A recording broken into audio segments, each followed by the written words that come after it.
और मैं कहता हूँ भाव पक्ष तो निश्चित रूप से आत्मा है ही काव्य की, लेकिन काव्य पक्ष भी कम नहीं। एक तरह से भावांजलि को काव्यांजलि तो काव्य ही बनाता है, काव्य कलाएं बनाती है। उस काव्य कला को दर्शन जो है देखो कि बोले वशिष्ठ है व्यथित हृदय, बोले वशिष्ठ है व्यथित हृदय, राजा को भूषाई पाकर। बोले वशिष्ठ है व्यथित हृदय, राजा को भूषाई पाकर, दो कंधे को बुलवा लाओ के नहर से जाकर। या शब्द नमस्ते मैम, आप sorry for the interruption and sorry for the delay. Ma'am आप इधर आ जाइए, पंखा चल रहा है, आप पंखा चल रहा है। हाँ तो इधर आ जाइए, इधर आ जाइए। नहीं आप मत उठिए। नहीं कोई बात नहीं। मैं तो वीडियो वो दो पंखे ऐसे हैं और सर से शुरुआत हो रही है सिलसिले की। अच्छा, और दृश्य ये है कि राजा दशरथ सम्राट दशरथ जी की मृत्यु हो गई है और राम और सीता लक्ष्मण बन वनवास गए हो हुए चुका है और भरत लक्ष्मण को भरत और शत्रुघ्न वहाँ है ही। तो बस अभी पहली पंक्ति आपने पढ़ी जी। कि बोले वशिष्ठ है व्यथित हृदय, राजा को भूषाई पाकर, तू कंधे को बुलवा लाओ कि तिनके नहर से जाकर। शब्द देखिए आप, दो कंधे वशिष्ठ ने प्रयोग किए हैं, लेखक की गरिमा समझिए। दो कंधे तो बुलवा लाओ कि के नहर से जाकर। उन दिनों भरत कुछ विचलित थे, आंखों में स्वप्न अखरता था। उन दिनों भरत कुछ विचलित थे, आंखों में स्वप्न अखरता था। कारण तो कोई ज्ञात न था, मन के भीतर कुछ गढ़ता था। गहरे संबंधों में प्रतिपल, गहरे संबंधों में प्रतिपल एक तार जुड़ा ही रहता है। तन दूर रहे फिर भी मन से परिवार जुड़ा रहे। कहीं ना कहीं अंदर से पता लग जाता है कि हाँ कुछ हो रहा है। तो उसकी आपने पंक्तियाँ सुनी होंगी कि मैं रोया परदेश में, देश में निकला होगा चाहे नहीं मैं रोया परदेश में भीगा माँ का प्यार। अच्छा वो दो हाथ। हाँ, और दिल से दिल ने बात की बिन चिट्ठी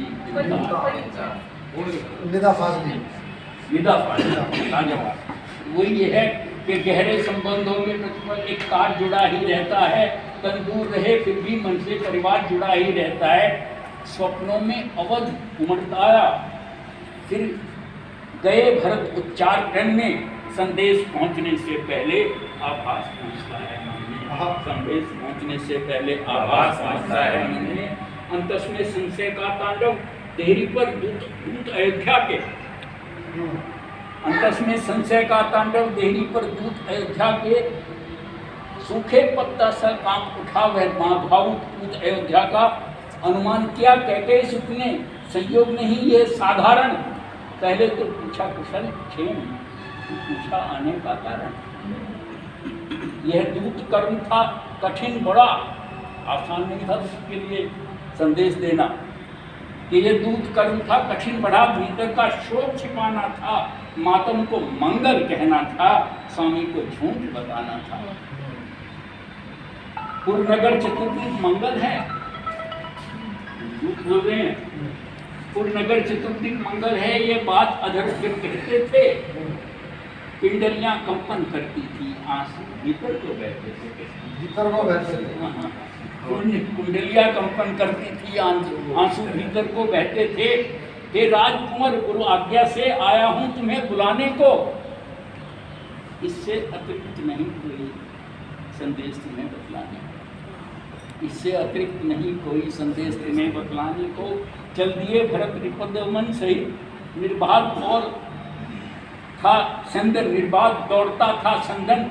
चंदन की गति से आशंका और आशंका का भारी था रन।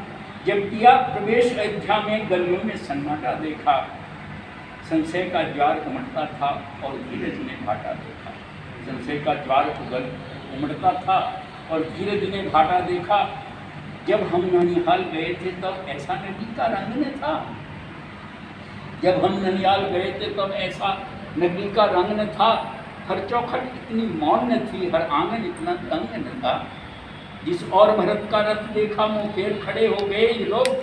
कैकेयी ने मन में सोचा मैं मानुष हूँ या महारोग। सबकी आंखों में तिरस्कार, कैसा अनभिज्ञ अभागा हूँ। ज्यों सावन का सोया सोया सीधा पतझड़ में जागा हूँ। जो सावन का सोया सोया सीधा पतझड़ में जागा हूँ। ऐसा लगता था खड़ा हुआ है शीश झुकाए राजमहल। कैकेयी सुख से आंखें करता था दाएं बाएं राजमहल। केवल एक सूरत ऐसी थी जिस पर कण भर अवसाद में था। वैधव्य समाया था तन पर। कैकेयी वैधव्य समाया था तन पर, चेहरे पर तनिक निषाद था। बसनों का रंग उदास हुआ, सुना था गात कलाई का। कुमकुम की सिंदूर विलुप्त हुए, रूपक था भाव की खटाई का। पुलकित हो बोली कैकेयी, पुलकित हो बोली कैकेयी, अभिनंदन हो स्वीकार भरत। पहले पितु की अंत्येष्टि करो फिर ग्रहण करो दरबार भरत।